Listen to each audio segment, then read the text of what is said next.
বিদ্যাসাগর এলাকায় বর্ষাকালের দীর্ঘদিনের জমা জলের সমস্যা দূর করতে উদ্যোগী রাজ্যসভা সাংসদ রাজীব ভট্টাচার্য রবিবার বনকুমারী থেকে বিদ্যাসাগর হয়ে হাওড়া নদী পর্যন্ত বিস্তৃত জল নিষ্কাশন ড্রেনটি পরিদর্শনে যান সাংসদ।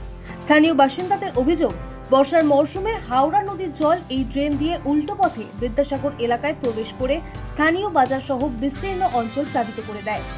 এলাকা ঘুরে দেখার পর সাংসদ জানান, বাসিন্দাদের এই দীর্ঘদিনের ভোগান্তি মেটাতে সেখানে একটি আধুনিক স্লুইস গেট নির্মাণ করা জরুরি। এই প্রকল্প দ্রুত বাস্তবায়নের জন্য সমস্ত প্রয়োজনীয় পদক্ষেপ ও সরকারি উদ্যোগ গ্রহণ করা হবে বলে তিনি আশ্বাস দেন। 30 নম্বর ওয়ার্ডের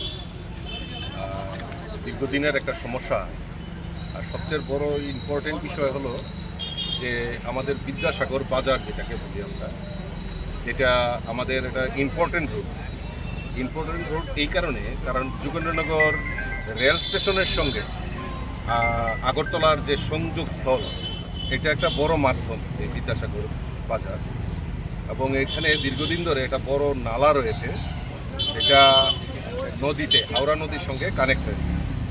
তো দেখা যায় প্রায় সময় এই বৃষ্টি হলে নদীর জল যখন বৃদ্ধি হয় তখন ওই নালাটা দিয়ে আবার এই নদীর জল ঢুকে পড়ে, এবং সেখানে যে নিষ্কাশনী ব্যবস্থা যেটা হয় সেখানে বিদ্যাসাগর বাজারে একটা জলের প্রাদুর্ভাব দেখা দেয় এবং অনেকটা জল স্টেগনেন্ট থাকে অনেক সময়।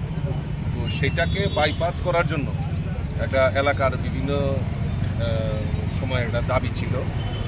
তো এটা আমাদের কর্পোরেটর, আমাদের মণ্ডল সভাপতি এবং বাজারের যারা সংশ্লিষ্ট এলাকার মানুষরা সবাই সম্মিলিতভাবে আমাকে একটা অনুরোধ করেছিল এটা পরিদর্শন করা এবং তার একটা সুষ্ঠু যাতে নিরসন হয় তার ব্যবস্থা করার জন্য ওনারা দাবি রেখেছিলেন। তো ওনাদের অনুরোধে আমি এসেছি এবং সেটা সরেজমিনে আমি সেটা দেখেছি।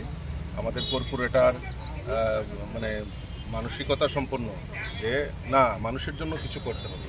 মণ্ডল সভানেত্রীও বলছেন যে না, এটা আমাদের একটা পার্মানেন্ট সলিউশন করা দরকার। তো তার জন্য মাননীয় কর্পোরেটর, মণ্ডল সভাপতি ওনারাও উদ্যোগ নিয়েছেন।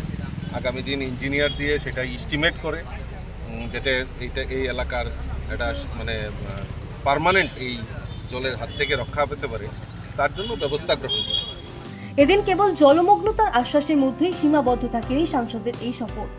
বিদ্যাসাগর এলাকায় একটি প্রস্তাবিত নতুন ওয়ার্ড অফিস নির্মাণের স্থান এবং স্থানীয় ব্যবসায়ীদের পুনর্বাসনের জন্য নির্ধারিত ভেন্ডার জোন এলাকাটিও সরজমিনে খতিয়ে দেখেন তিনি। এই পরিদর্শন কর্মসূচিতে সাংসদ রাজীব ভট্টাচার্যের সঙ্গে উপস্থিত ছিলেন সংশ্লিষ্ট 30 নম্বর ওয়ার্ডের কর্পোরেটর পিন্টু রঞ্জন দাস এবং এলাকার সাধারণ বাসিন্দারা। মূলত এই এলাকার পরিকাঠামো উন্নয়ন ও নাগরিক সুবিধা বৃদ্ধি করাই এই সফরের মূল লক্ষ্য ছিল বলে জানান সাংসদ। ত্রিপুরা থেকে দেবাশিস বোসের রিপোর্ট, সিএন ত্রিপুরা।